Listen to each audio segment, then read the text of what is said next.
Hello students,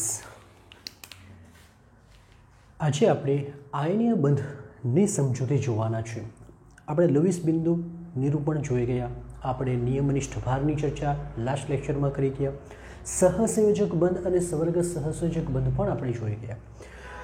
હવે આપણે second નંબરના બંધ એટલે કે આયનિક બંધ વિશે ચર્ચા કરીશું કે આયનિક બંધ કોની વચ્ચે બને છે, આયનિક બંધ બનવા માટેની જરૂરિયાત શું છે. તો પ્રથમ તો એ લખી દઈએ કે આયનિક બંધ એકચ્યુઅલી કોને કહેવાય. બંધ તો બધાને જ ખબર છે કે અણુ પરમાણુ કે આયન વચ્ચે લાગતું આકર્ષણ બળ કે જે તેમને જકડી રાખે એ દરેક બંધને બંધ કહેવામાં આવે ને એમાંનો એક પ્રકાર એટલે કયો બંધ? આયનિક બંધ. તો આયનિક બંધ એકચ્યુઅલી કોની વચ્ચે બને અથવા કોની વચ્ચે બને તો આપણે એને આયનિક બંધ કહી શકીએ તે લખીશું. તો નોર્મલી બંધની વાત કરીએ તો એમાં એક વિદ્યુત ધનમય તત્વ હોવું જોઈએ અને બીજું વિદ્યુત ઋણમય તત્વ હોવું જોઈએ. વિદ્યુત ધનમયનો મતલબ એવું કે જે સરળતાથી ઇલેક્ટ્રોન ગુમાવી શકે. ધનમય દાન કરે એટલે પોતાના પર ધન વીજભાર આવે. અને બીજું વિદ્યુત ઋણમય મતલબ કે બીજાનો ઇલેક્ટ્રોન પોતે સ્વીકારી પોતે ઋણ વીજભારિત બને. તો વિદ્યુત ધનમય તત્વ અને વિદ્યુત ઋણમય તત્વો વચ્ચે સ્થિત વિદ્યુતીય આકર્ષણ બળ, આ સ્થિત વિદ્યુતીય આકર્ષણ બળને જ કહેવામાં આવે કુલંબિક બળ. તો વિદ્યુત ધનમય તત્વ અને વિદ્યુત ઋણમય તત્વો વચ્ચે સ્થિત વિદ્યુતીય આકર્ષણ બળના લીધે જે બંધ બને છે તેને આયનીય બંધ કહે છે. તો નોર્મલી શું થશે? વિદ્યુત ધનમય તત્વ શું બનાવશે? એ બનાવશે ધનાયન, રાઈટ, ઇલેક્ટ્રોન દાન કરીએ. અને વિદ્યુત ઋણમય તત્વ શું બનાવશે? એ બનાવશે ઋણાયન. શું કરીને? ઇલેક્ટ્રોન સ્વીકારીને. તો પછી આ ધન આયન અને ઋણાયન વચ્ચે કયું આકર્ષણ બળ લાગે? સ્થિત વિદ્યુતીય આકર્ષણ બળ, કુલંબિક આકર્ષણ બળ. તો એના લીધે જે પણ બંધ બને તેને શું બંધ કહેવાય? આયનીય બંધ કહે છે. ચલો હવે આગળની ચર્ચા કરીએ કે આયનિક બંધ બનવાની શાના પર આધાર રાખે, કયા પરિબળો પર આધાર રાખે છે? તો આયનિક બંધ બનવાની સરળતા મુખ્યત્વે બે પરિબળો પર આધારિત છે કે આયનીય બંધ બનવાની આયનીય બંધની રચના મુખ્યત્વે બે પરિબળો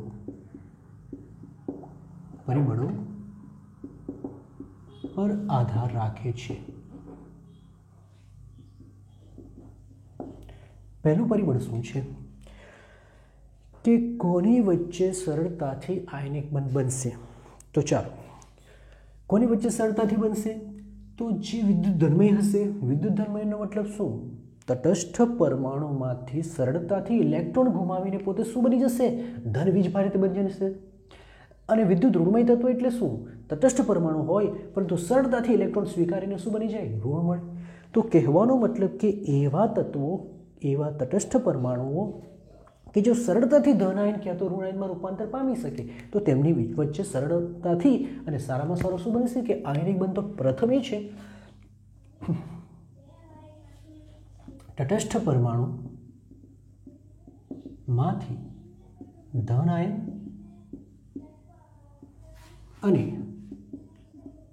ઋણાયન કેટલી સરળતાથી બને છે તેના પર આધાર રાખે. એટલે લખીશું કે ધનાયન ઋણાયન બનવાની સરળતા પર આધાર રાખે. જેટલું વધુ સરળ એટલું આયનિક બંધ વધુ ઝડપી અને મજબૂત બને. બીજો મુદ્દો કે ધન આયન બની ગયા બાદ ઋણ આયન બની ગયા બાદ આ ધન આયન અને ઋણ આયન એકબીજાની નજીક કેવી રીતે ગોઠવાય છે, મતલબ કે એમની ગોઠવણી કેવી રીતે થાય છે. જ્યારે ધન આયન અને ઋણ આયન એકબીજાની સાથે ગોઠવણી શરૂ કરે તો એ ત્રિપરિમાણીય ગોઠવણી રચના ધરાવે અને ત્રિપરિમાણીય ગોઠવણી રચના દરમિયાન જે એક મોટો જથ્થો બને એને સ્ફટિક કહેવામાં આવે, સ્ફટિક લેટિસ કહેવામાં આવે. તો આ સ્ફટિક લેટિસમાં જો ધન આયન અને ઋણ આયન નજીક હશે તો સ્વાભાવિક છે આકર્ષણ વધુ હોવાનું. પણ જો કદાચ એવું થાય કે બંનેની સાઇઝ મોટી હોય ને ધન આયન ઋણ આયન થોડા દૂર હોય તો આયનિક બંધ પણ તેટલો નબળો હશે. કારણ કે આયનિક બંધ એટલે ફક્ત છે શું? તો માત્ર ને માત્ર એક આકર્ષણ બળ છે. તો આકર્ષણ બળ ક્યારે વધુ હોય? નજીક હોય. તો આકર્ષણ બળ ક્યારે ઓછું હશે? તો દૂર હશે. તો એના પર બી આધાર રાખે કે સ્ફટિક લેટિસમાં ધન આયન અને ઋણ આયનની ગોઠવણી પર આધાર રાખે. સમજાવી દીધું છે કેવી રીતે આધાર રાખે તે. એટલે સાદા શબ્દમાં લખ્યું કે ગોઠવણી પર આધાર રાખે. ચાલો હવે આપણે વાત કરી ગયા કે કેટલી સરળતાથી ધન આયન બનશે, કેટલી સરળતાથી ઋણ આયન બનશે, તેના પર આધાર રાખે. હવે તમે જ કહો, ધન આયન જો વધુ સરળ બનવું હોય તો એની આયનિકરણ એન્થાલ્પી કેવી હોવી જોઈએ? આયનિકરણ એન્થાલ્પી શીખી ગયા છે. તટસ્થ વાયુરૂપ પરમાણુમાંથી ઇલેક્ટ્રોનને મુક્ત કરવા માટે જરૂરી ઉર્જા, રાઈટ? તો જો સરળતાથી ધન આયન બનવો જોઈએ એનો મતલબ કે ઓછામાં ઓછી ઉર્જા વડે ઇલેક્ટ્રોન બહાર નીકળવો જોઈએ. તો એનો મતલબ એ થઈ ગયો કે એવા પરમાણુ કે જેની આયનિકરણ એન્થાલ્પી કેવી હશે? ઓછી હશે. તો લખીશું આમ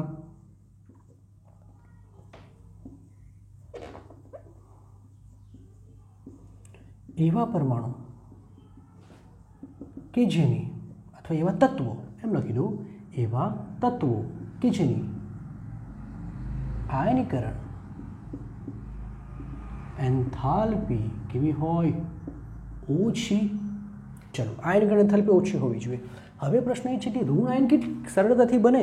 તો કેટલી સરળતાથી બને ને એ કોના પર આધાર રાખે?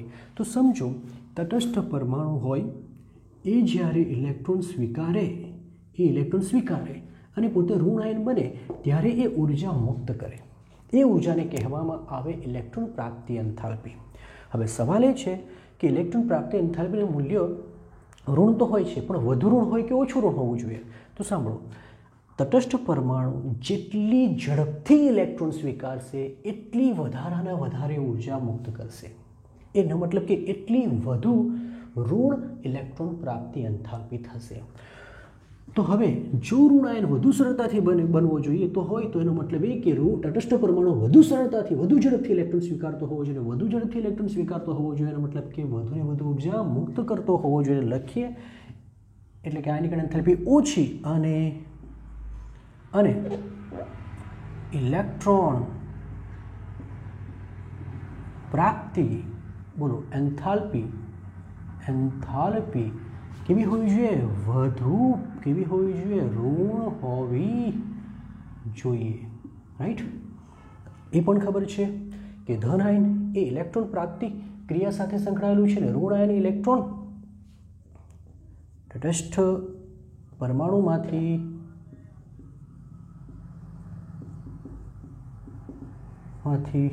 ધન આયન બનવું એ આયનીકરણ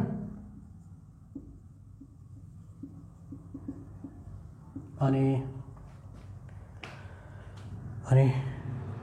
તટસ્થ પરમાણુમાંથી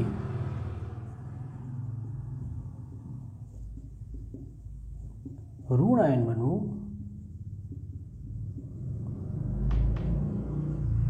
એ ઇલેક્ટ્રોન પ્રાપ્તિ પ્રક્રિયા સાથે ઇલેક્ટ્રોન પ્રાપ્તિ પ્રક્રિયા છે એમ લખો ને.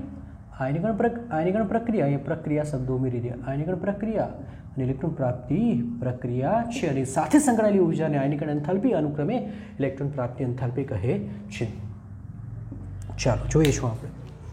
સપોઝ આપણી પાસે આ એક તટસ્થ ધન આયન તટસ્થ પરમાણુ છે, વિદ્યુત ધર્મય પરમાણુ છે. એ શું કરશે? ઇલેક્ટ્રોન ઘુમાવે છે. પણ કેવી રીતે? જો આપણે એને ઉર્જા આપીએ, કેટલી? તો આયનીકરણ એન્થાલ્પી જેટલી ઉર્જા આપીએ તો એક ઇલેક્ટ્રોન ઘુમાવી અને શું બની જશે? શું બની જાય? ધન આયન બની જાય. એ જ રીતે સપોઝ કે આ એક્સ એ કોઈ ઋણમય તત્વ છે, તો એને જ્યારે ઇલેક્ટ્રોન આપવામાં આવે તો એ પોતે ઋણ આયન તો બને, પરંતુ આ ક્રિયા દરમિયાન એ ઉર્જા મુક્ત કરે, જેને જ કહેવામાં આવે ઇલેક્ટ્રોન પ્રાપ્તિ એન્થાલ્પી. તો અહીં ડેલ્ટા IH શું છે? આયનીકરણ એન્થાલ્પી છે. જ્યારે ડેલ્ટા EG નો મતલબ થાય ઇલેક્ટ્રોન પ્રાપ્તિ એન્થાલ્પી. ઓકે, તો આમ કહી શકાય કે તટસ્થ અણુમાંથી ધન આયન બનવું એ આયનીકરણ પ્રક્રિયા છે, અને તટસ્થ અણુમાંથી ઇલેક્ટ્રોન પ્રાપ્ત કરવું ઇલેક્ટ્રોન પ્રાપ્તિ પ્રક્રિયા છે, અને એને અનુરૂપ ઉર્જાઓને શું કહેવાય? આયનીકરણ એન્થાલ્પી અને ઇલેક્ટ્રોન પ્રાપ્તિ એન્થાલ્પી કહે છે. હવે એ વાત તો સરળ થઈ ગયું કે એવા જ ધન આયન અને એવા જ ઋણ આયન વચ્ચે પ્રબળ બંધ બનશે કે જેની આયનીકરણ એન્થાલ્પી કેવી હોય? ઓછી હોય, અને ઇલેક્ટ્રોન પ્રાપ્તિ એન્થાલ્પી કેવી હશે? વધુ. તો લખી શકીશું કે આમ વધુ ઓછી, આમ ઓછી આયનીકરણ એન્થાલ્પી, એનો મતલબ કે ડેલ્ટા IH નું મૂલ્ય ઓછું હોવું જોઈએ, અને વધુ ઋણ ઇલેક્ટ્રોન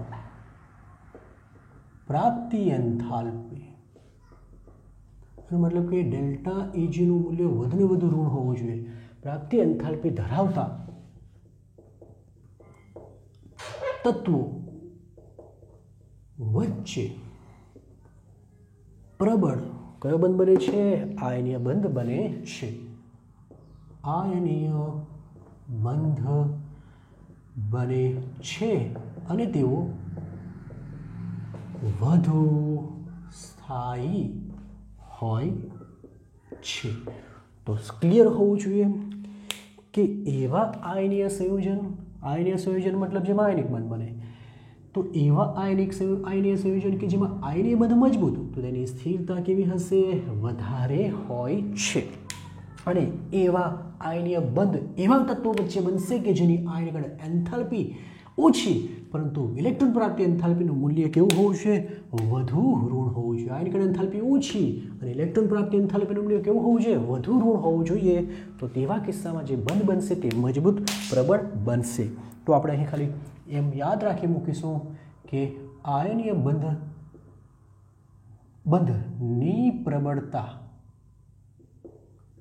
એ સંયોજનની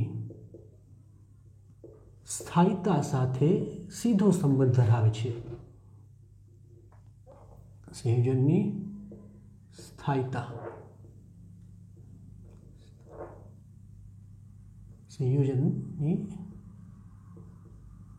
સ્થાયીતા સાથે સીધો સંબંધ ધરાવે છે. એનો મતલબ એ થઈ ગયો કે જેટલો વધુ આયનીય બંધ હશે પ્રબળ, એટલી જ સંયોજનની સ્થિરતા વધુ હશે. ઓકે, તો ફરી પાછા આયનિક બંધ કોની વચ્ચે બને? એક ધનમય તત્વ અને બીજું ઋણમય. ધનમય એનો મતલબ શું બનાવવાની વૃત્તિ ધરાવે? ધન આયન બનાવવાની. અને ઋણમય મતલબ શું બનાવવાની વૃત્તિ ધરાવે? ઋણ આયન બનાવવાની. આમ જે તત્વો સરળતાથી ધન આયન, સરળતાથી ઋણ આયન બનાવી શકે, એટલે કે સરળતાથી ઇલેક્ટ્રોન ગુમાવી શકે, સરળતાથી ઇલેક્ટ્રોન મેળવી શકે, એવા તત્વો વચ્ચે મજબૂત આયનિક બંધ બને છે, અને એવા સંયોજનો વધુ સ્થાયી હોય છે. તો આ ચર્ચા થઈ ગઈ આયનીય બંધની. હવે આપણે આયનીય બંધની સ્થિરતા શાના પર આધાર રાખે તેની ચર્ચા કરીશું. ઓકે, તો હવે આપણે જોવાના છે કે આયનીય સંયોજનની સ્થિરતા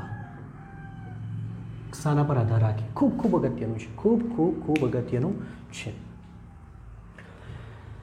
ચાલો જુઓ, અષ્ટકનો નિયમ એમ કહેતો હતો કે જ્યારે સંયોજન બને ત્યારે મધ્યસ્થ પરમાણુની અષ્ટક રચના પૂર્ણ થવી જોઈએ, અને અષ્ટક રચના પૂર્ણ થાય તો તે સ્થાયી હોય છે.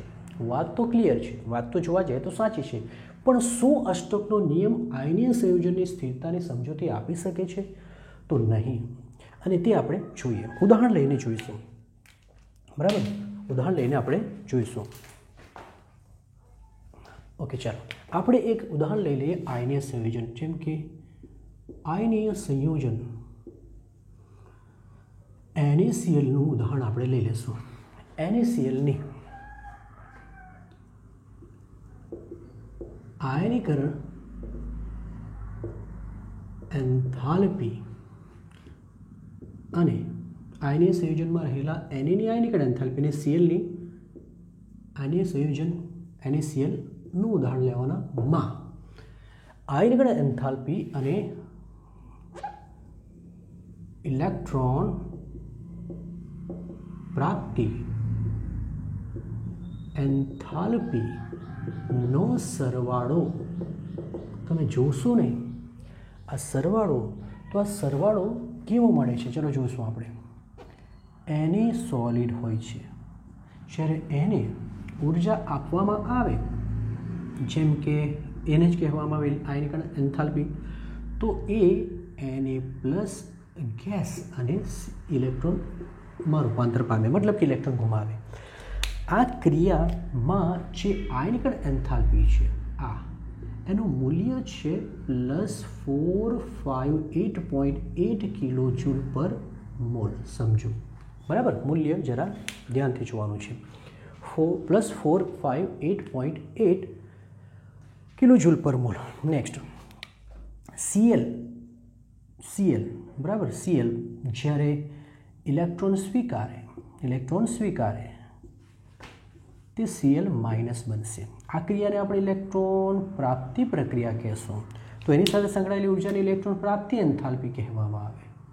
બરાબર, તો આ મૂલ્ય ઋણ હોય છે અને મૂલ્ય છે 348.7 કિલોજૂલ પર મોલ. હવે પ્રશ્ન થશે કે આ બંનેનો સરવાળો કરીએ, મતલબ કે આ બને ત્યારે એક ક્રિયામાં ઉર્જા શોષાય છે અને બીજી ક્રિયામાં ઉર્જા મુક્ત થાય છે. બંનેનો સરવાળો કરવા જઈએ તો આ મૂલ્ય વધુ ધન હોવાથી બંનેનો સરવાળો તો ધન આવે. એનો મતલબ કે સમગ્ર રચના દરમિયાન ઉર્જાનું શું થાય છે? શોષણ થાય છે. તો એવા કિસ્સામાં જો કોઈ પ્રણાલી ઉર્જા શોષે એટલે કે પોતાની ઉર્જા વધારે તો તેની સ્થિરતા ઓછી હોય, કારણ કે સ્થિરતા એટલે કે સ્થાયીતા ઉર્જાના વ્યસ્ત પ્રમાણમાં હોય છે.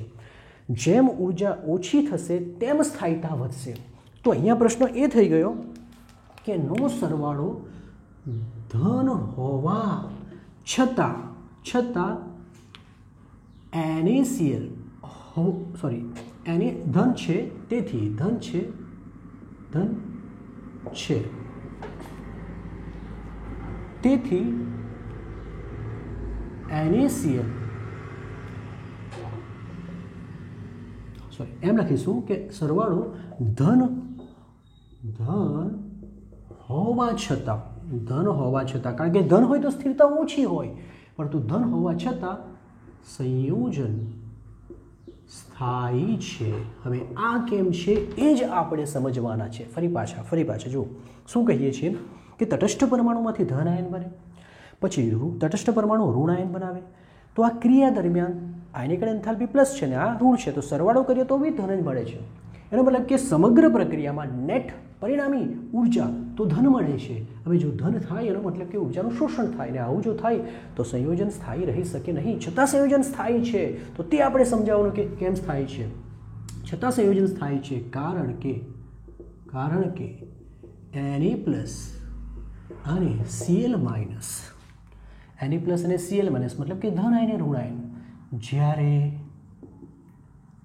સ્ફટિક લેટિસ, ફરી પાછો શબ્દ આવ્યો સ્ફટિક લેટિસ, ધન આયન અને ઋણ આયન જ્યારે ત્રિપરિમાણમાં નિયમિત ગોઠવણી કરે ત્યારે જે રચના બનાવે તેને કહેવામાં આવે સ્ફટિક લેટિસ. મતલબ ધન આયન અને ઋણ આયન જ્યારે નજીક આવે અને બંને એકબીજા સાથે જોડાઈને જે રચના બનાવે તેને સ્ફટિક લેટિસ કહેવામાં આવે.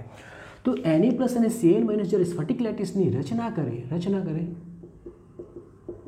ત્યારે તેઓ ઉર્જા શું કરે છે? મુક્ત કરે છે. આ ઉર્જાને આ એન્થાલ્પીને આ ઉર્જાને સ્ફટિક લેટિસ સર્જન એન્થાલ્પી કહે છે. શું કહેવામાં આવે? લેટિસ સર્જન એન્થાલ્પી કહે છે. યાદ રાખજો કે શું કહે છે? સ્ટેટિક સર્જન એન્થાલ્પી. જોઈશું આપણે ફરી પાછા. તો એનએમાંથી Na પ્લસ બની ગયું, ધન Clમાંથી Cl માઇનસ બની ગયું, ઋણ છે. પણ આ જ્યારે બંને નજીક આવે તો લખીશું કે અહીં Na પ્લસ અને Cl માઇનસ જ્યારે Cl માઇનસ ની લેટિસ સર્જન એન્થાલ્પી ઋણ હોય છે. આ ખૂબ અગત્યનું છે. એનો મતલબ એ થયો કે જ્યારે Na પ્લસ અને Cl માઇનસ નજીક આવી કોની રચના કરે? NaCl સોલિડની. ત્યારે આ ક્રિયા દરમિયાન એ ઉર્જા ગુમાવે છે. એ ઉર્જાને જ આપણે કહીશું લેટિસ એન્થાલ્પી. બરાબર, લેટિસ ઉર્જા અથવા લેટિસ એન્થાલ્પી કહેવામાં આવે છે, લેટિસ સર્જન એન્થાલ્પી. અને એનું મૂલ્ય કેટલું હોય છે? તે મૂલ્ય હોય છે -788 કિલોજૂલ પર મોલ. તો તમે જોઈ શકો છો. હવે 3 એ 3નો સરવાળો કરો. આ ઋણ અને આ ઋણ બરાબર 1000ની ઉપર જશે, 1100ની આસપાસ, જેમાંથી ખાલી 458 બાદ કરીએ તો જવાબ તો ઋણ જ આવશે. એનો મતલબ એ થઈ ગયો કે હવે કુલ પરિણામી ઉર્જા ઋણ મળે છે. એનો મતલબ કે આ NaClની રચના દરમિયાન ઉર્જા શું થાય છે? મુક્ત થાય છે. અને ઉર્જા મુક્ત થાય છે એટલે એ સંયોજનને શું પૂરી પાડે છે?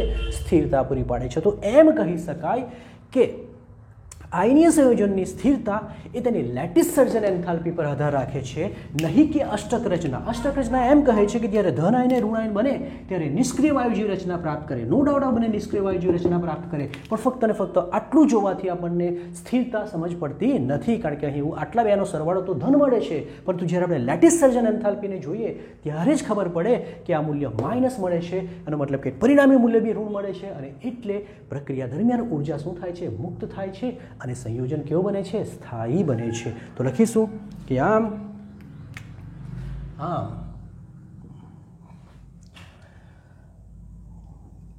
ત્રણેય પ્રક્રિયાની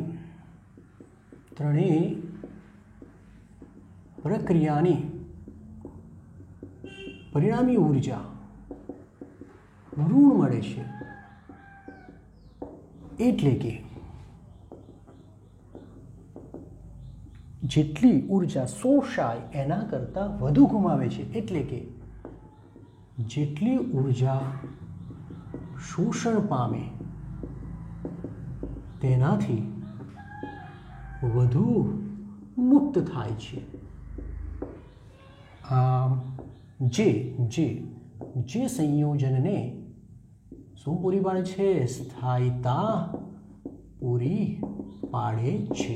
તો આમ એક લાસ્ટ મુદ્દો લખી દે કે આમ આયનીય સંયોજનની સ્થાયીતા લેટિસ એન્થાલ્પી પર આધાર રાખે, નહીં કે અષ્ટક રચના દ્વારા અષ્ટકના નિયમ દ્વારા પ્રાપ્ત થતી નિષ્ક્રિય વાયુ જેવી ઇલેક્ટ્રોન રચના પર.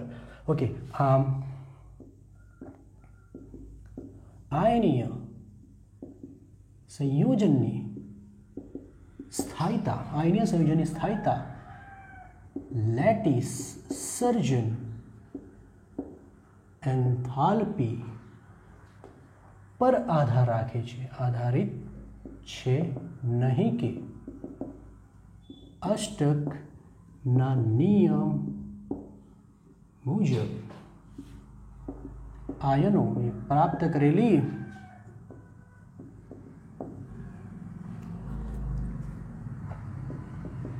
નિષ્ક્રિય તત્વો જેવી ઇલેક્ટ્રોન રચના પર. મતલબ કે એના પર આધારિત નથી, પરંતુ માત્ર ને માત્ર કોના પર આધારિત છે? લેટિસ સર્જન એન્થાલ્પી પર આધારિત છે. તો આ છે આયનીય સંયોજન અને તેની સ્થિરતા માટે જવાબદાર પરિબળ. ઓકે, હવે આપણે લેટિસ એન્થાલ્પીની ચર્ચા કરીશું. લેટિસ સર્જન એન્થાલ્પી શબ્દ જુદો છે અને લેટિસ એન્થાલ્પી શબ્દ જુદો છે. શબ્દ જુદો છે, મતલબ એક જ નીકળવાનો છે. બરાબર, ફક્ત ને ફક્ત રજૂઆત કરવાની રીત અલગ અલગ છે. ઓકે, સર્જનનો મતલબ થાય કે જ્યારે સર્જનનો મતલબ એ થશે કે જ્યારે સંયોજન બને. ઓકે, પણ આ શું કહેવા માંગે જોઈએ આપણે. લેટિસ એન્થાલ્પીનો મતલબ છે 1 મોલ સ્ફટિકમય ઘન સંયોજનને તેના ઘટક આયનોમાં તેના વાયુરૂપ ઘટક આયનોમાં રૂપાંતર કરવા માટે જરૂરી ઊર્જાને લેટિસ એન્થાલ્પી કહે છે. સમજાવીએ છીએ. આપણે જોયું કે Na+ અને Cl- કે જે કેવા હોય છે, ગેસ. જ્યારે ભેગા મળે અને NaCl સોલિડ બનાવે ત્યારે આટલી ઉર્જા મુક્ત કરે. હવે ઉલટું વિચારીએ કે આ જે NaCl છે જે સોલિડ અવસ્થામાં છે, હવે આપણે એને ઉર્જા આપીએ એટલી ઉર્જા આપવાની કે જેથી એમાંથી Na+ છૂટો પડી જાય વાયુરૂપ અવસ્થામાં અને Cl- છૂટો પડી જાય વાયુરૂપ અવસ્થામાં. એટલા દૂર ચાલી જાય કે એમની વચ્ચે આકર્ષણ બળ રહે નહીં. તો આ તટસ્થ ઘન સંયોજનમાંથી એના ઘટક આયનોને વાયુરૂપ અવસ્થામાં રૂપાંતર કરવા માટે જે પણ ઉર્જા જોઈએ એ ઉર્જાને જ લેટિસ એન્થાલ્પી કહેવામાં આવે. તો આની લેટિસ એન્થાલ્પી કેટલી થશે? તમે જ વિચારો કેટલી થશે. સિમ્પલ લેટિસ એન્થાલ્પી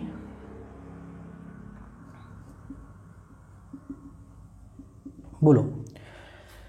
આ ક્રિયા કે જેમાં ધન આયન ઋણ આયન નજીક આવે ત્યારે આટલી ઉર્જા ગુમાવે, બરાબર. તો જો આને એની પ્રક્રિયા ઉલટાવી હોય તો આટલી જ ઉર્જા NaCl આપીએ તો પાછી આ બની જાય. એનો મતલબ એ થયો કે આ ક્રિયા દરમિયાન તમારે 788 કિલોજૂલ પ્રતિ મોલ જેટલી ઉર્જા આપવી પડે. એનો મતલબ એ થયો કે લેટિસ સર્જન એન્થાલ્પી એ જ્યારે સંયોજન બને ત્યારે મુક્ત થતી ઉર્જા છે. તો એટલી જ ઉર્જા પાછી જો સંયોજનને આપવામાં આવે તો સંયોજન પાછા પેલા ધન આયન ઋણ આયનને અલગ કરી દેશે. એનો મતલબ એ જ મૂલ્ય તમારી લેટિસ એન્થાલ્પી કહેવાય. ફરક એટલો, લેટિસ સર્જન એન્થાલ્પી ઋણ હોય છે અને લેટિસ એન્થાલ્પી ધન હોય છે. ક્લિયર? તો NaClની લેટિસ એન્થાલ્પી કેટલી છે? +788 જેટલી છે. હવે લેટિસ એન્થાલ્પી નોર્મલી કઈ બાબતો પર આધાર રાખે તો તેની ચર્ચા કરીશું. લેટિસ એન્થાલ્પી નીચેની બાબતો પર આધાર રાખે છે. ઓકે, પ્રથમ છે આયનોનો વીજભાર. પ્રથમ મુદ્દો છે આયનોનો વીજભાર.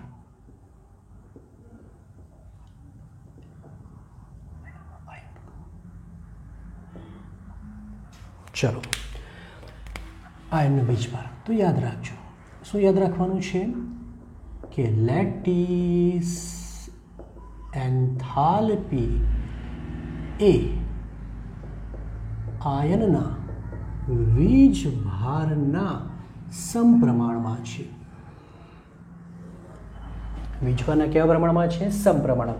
એનો મતલબ જેમ આયનનો વીજભાર વધુ હશે એટલું આયન વચ્ચે આકર્ષણ વધુ હશે, એટલો મજબૂત આયનિક બંધ બનશે અને જેટલો મજબૂત હશે એટલો છૂટો પાડવા માટે વધુને વધુ ઉર્જા આપવી પડશે. ક્લિયર? ઉદાહરણ લઈ લઈશું. ઉદાહરણ લઈ લઈએ. Na+ અને Cl- એટલે કે NaCl બનાવશે.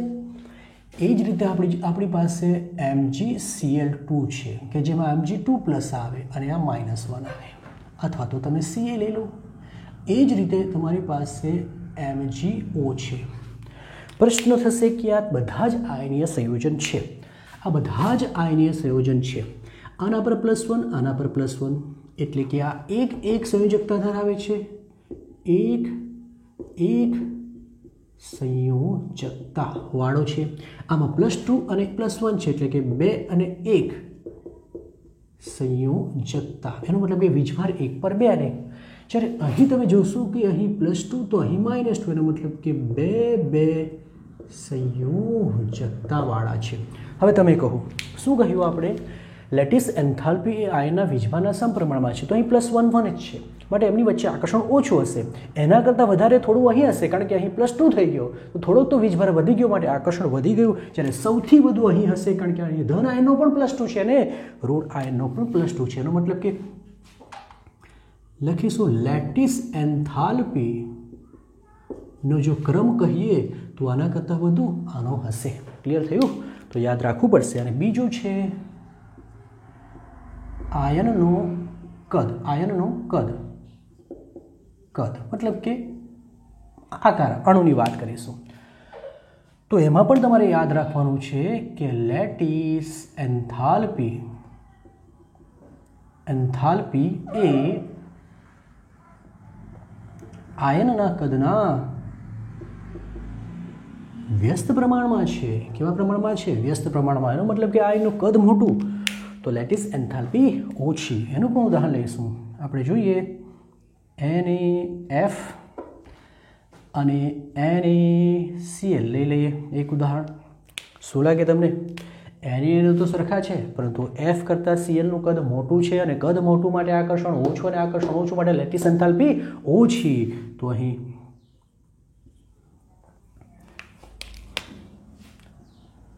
લેટિસ એન્થાલ્પીની વાત કરીશું તો NaFની વધુ હશે. એ જ રીતે લિથિયમ ફ્લોરાઇડ કાં તો લિથિયમ ક્લોરાઇડ અને લિથિયમ બ્રોમાઇડમાં બોલો કોની વધારે હશે? આની વધારે હશે. તે જ રીતે આપણે NaF લઈએ અને KF લઈએ. બોલો કોની વધારે હશે? હવે કોની વધારે હશે? તો NaFની, કારણ કે FF સમાન છે, પરંતુ Naનું કદ કરતાં Fનું કદ મોટું છે, તો કહી શકીએ કે આની વધારે હશે. બરાબર? તો યાદ રાખવાનું છે કે લેટિસ એન્થાલ્પી બે બાબત પર આધાર રાખે: આયનોનો વીજભાર, આયનનું કદ પર આધાર રાખે છે.